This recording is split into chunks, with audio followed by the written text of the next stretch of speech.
Hi, and welcome back to Q Live. I'm Christina Mattis, and this is our 41st annual Q Conference in gorgeous Palm Springs, California. With me today is Jacob Aringo, our Q's Outstanding Teacher of the Year. Congratulations.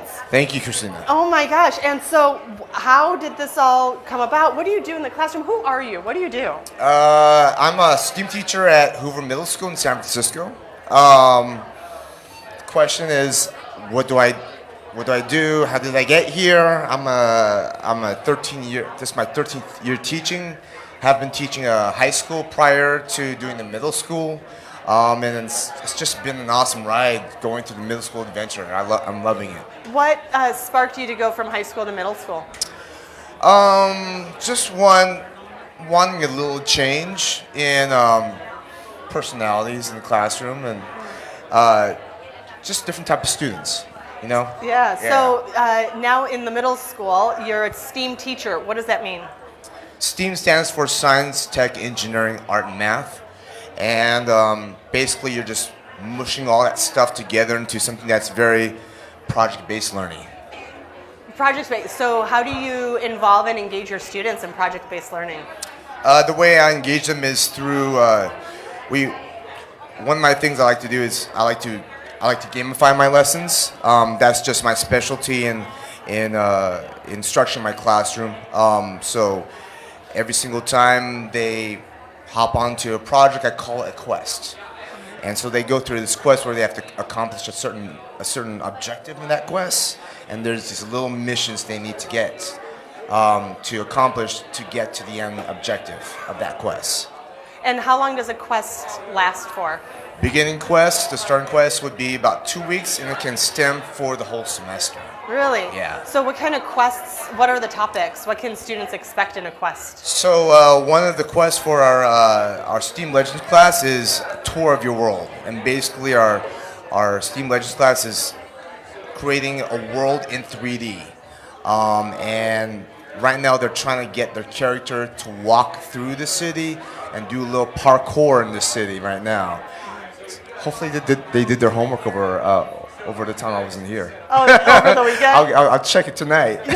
How do you check then that they did their quests? I have a learning management system, so they're able to chat with me even if I'm here and they have questions. They say, Mr. Ringo, how do I do this? Just type it in, or show a video of how to do it. But there's some supports on my website where I screencast videos of how to, for instance, how to rig a 3D object to raise its hand up and down. Once they learn how to do that, then they're able to do it themselves. That's so great. Yeah. And so you had mentioned on gamifying your classroom. How did you get into gamifying? How did you learn about gamifying? So it's a long adventure. One was this whole notion of, our students are in the classroom, and I see a lot of them just being passive learners, right? And having been a science teacher before, I saw that within my own classroom, and the question I have in my mind is how do I engage them? And then that questions have shifted from engaging to empowering now. And so how does that look like? And so how I got into gamifying is I'm a game designer myself.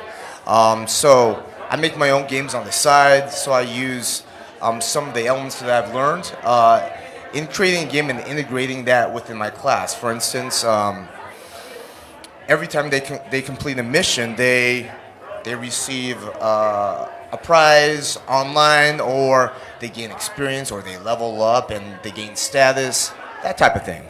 So it makes it fun and like friendly competition. Friendly competition is one part of it. Cooperativeness is also another part of it. And so how do you set the foundation for your students to be part of this type of learning environment? What are the expectations? Can you speak to that? Yeah, so one of the expectation is something that my middle school teachers told me is it's okay to make mistakes as long as you learn from it. And so that's this whole thing of failure. And I always use failure. Fail often. you know. And there's just an acronym that I saw on Twitter. It's first attempt in learning. Yeah. And then you have many students who fail the second time, second attempt in learning, sail, Sail. tail. Right. But yeah, and just having, and also modeling that within the class, that I'm always making mistakes, and I put that one out there, and I celebrate it, and I tell them how I fix it. Yeah. Yeah, Modeling is so critical. definitely, yeah.